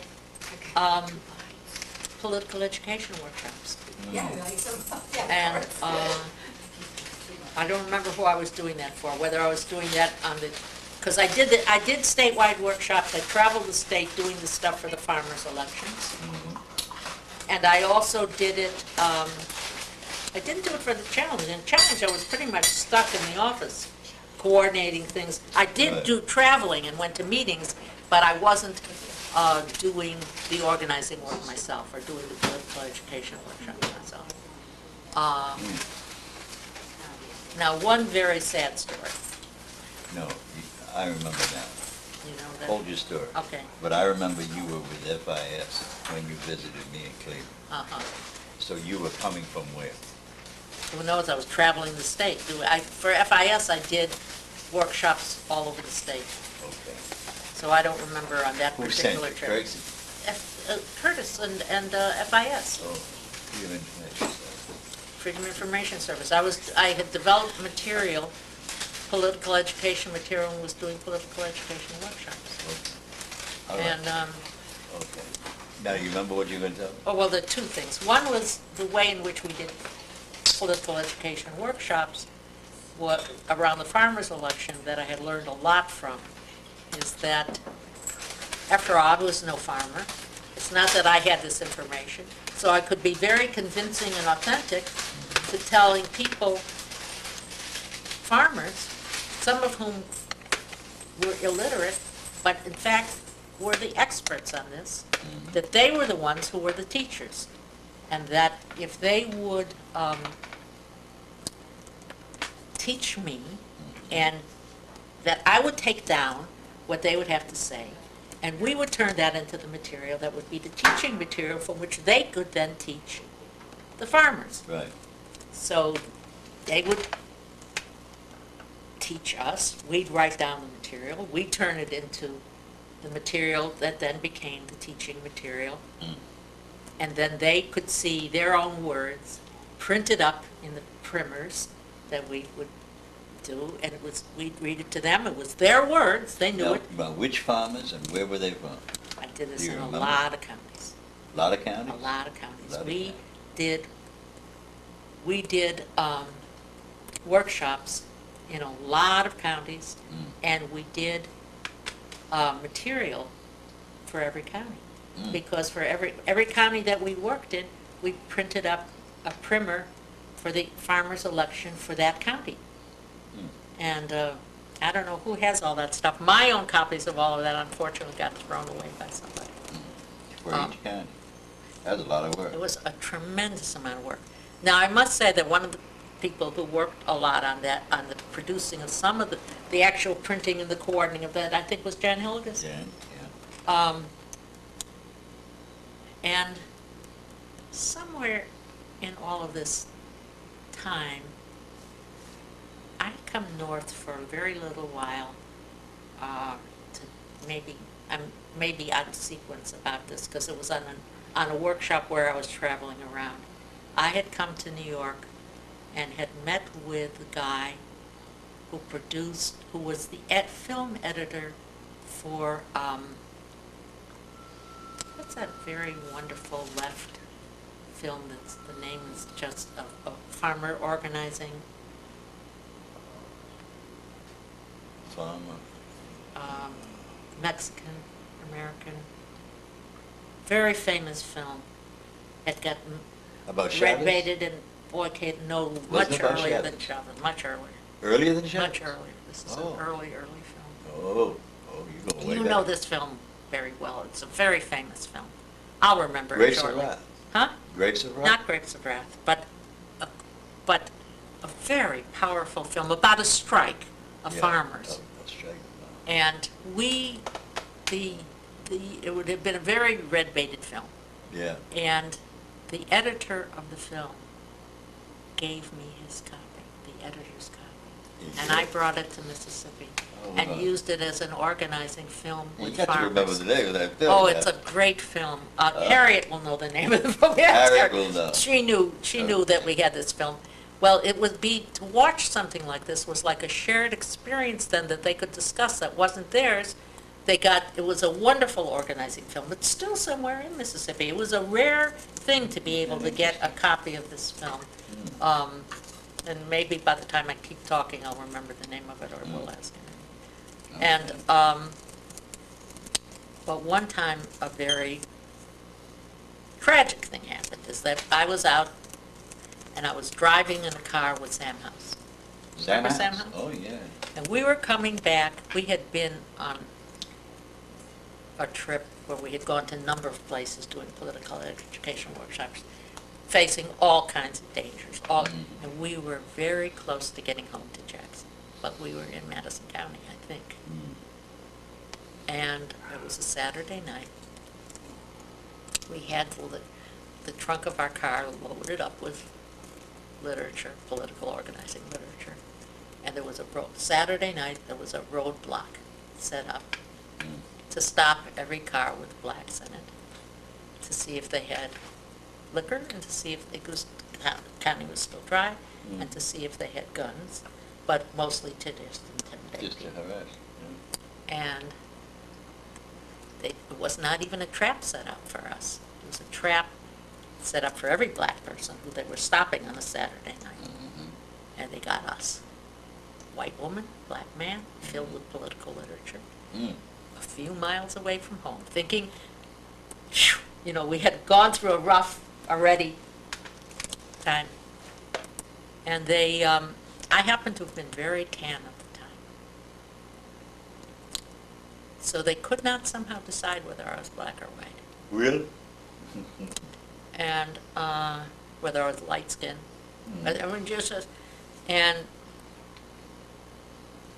But they were pretty sure I was probably white. But I heard them discussing this.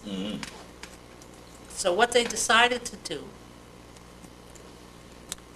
is that they humiliated Sam in front of me as a way of shaming him and showing me that they had power over him.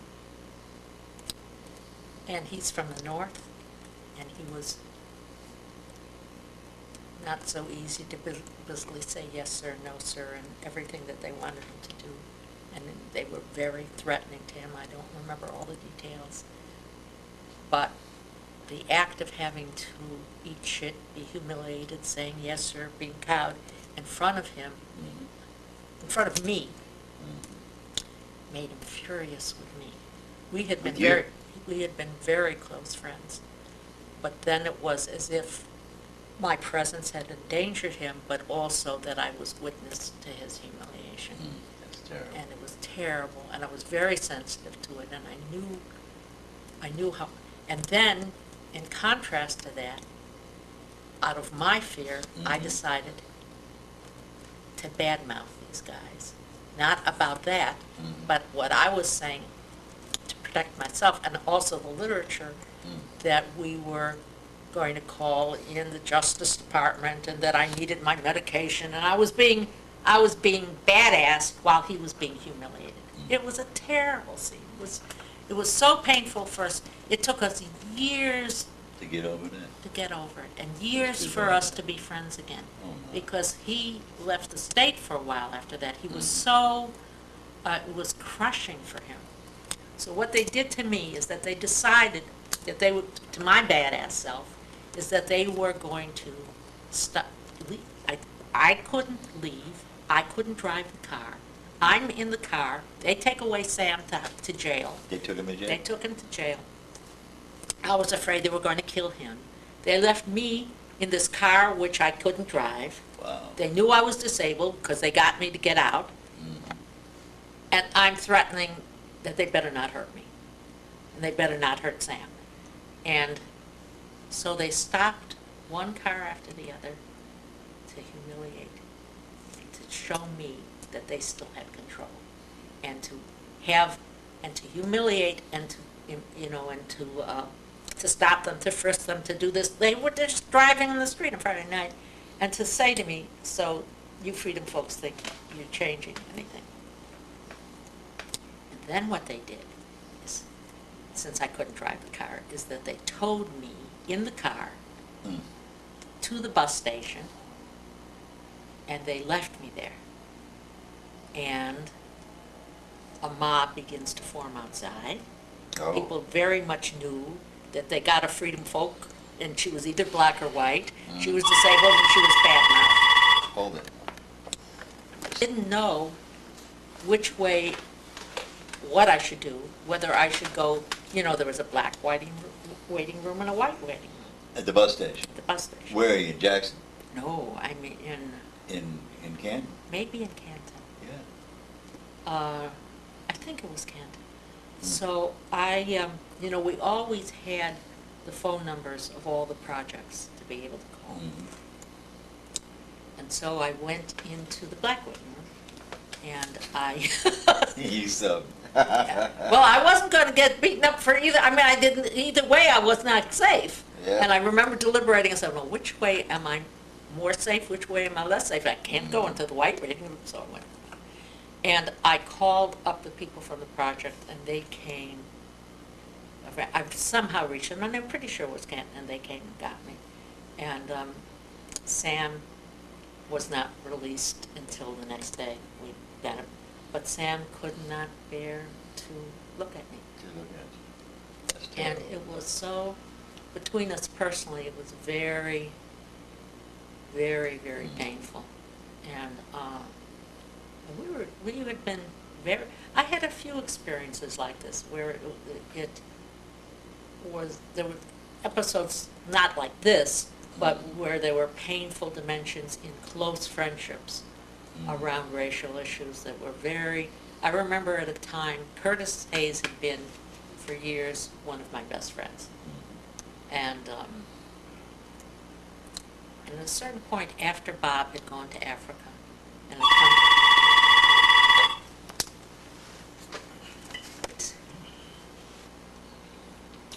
still a very good friend, prior to this, very, very close friend, had been kind of, number of people who were my friends had become Muslim. And the issue was what to do about their friendships with white folks, including people who were very close friends. And so, I mean, half of him was trying to convince me that I wasn't really white. But then he had to, confused. well, but then he had to somehow, and Hollis was in the same Was the same way, predicament. too, yeah. But Curtis was even a closer friend. So there was a short period of time in which he was sort of not allowed to be my friend. Then there was a little bit of a change in policy where they thought, well, maybe what they should do is recruit the righteous white folks to become Muslim as well. I think maybe this was after Malcolm had been to That's a Mecca. twist, He had been to Mecca, he had seen Muslims that were also white, and maybe the thing was among the righteous white folks was, so then there was a little bit of proselytizing that maybe I should become a Muslim. Become a Muslim. And, well, I wasn't even a Jew, I wasn't becoming a Muslim, I just wasn't religious, but it was later in life. That's a funny story. Later in life, Foreman apologized to me for what had happened in Chicago. Bob Moses apologized to me for not letting me come down for the summer project. Margaret Burnham wrote me a fabulous, wonderful letter that I didn't save about how terrible she had felt about the vote that I wasn't allowed to come down for the summer project. Who is this, because Margaret? Margaret Burnham. Oh, Margaret Burnham. Burnham, and who... I knew her father, yeah. Oh, yeah? Louis. He's a good friend of mine. Yeah. Well, I have been such good friends with Jimmy Travis that I never could understand what happened. I don't know if you were being accused of too radical, not radical enough, certainly not racist. What, so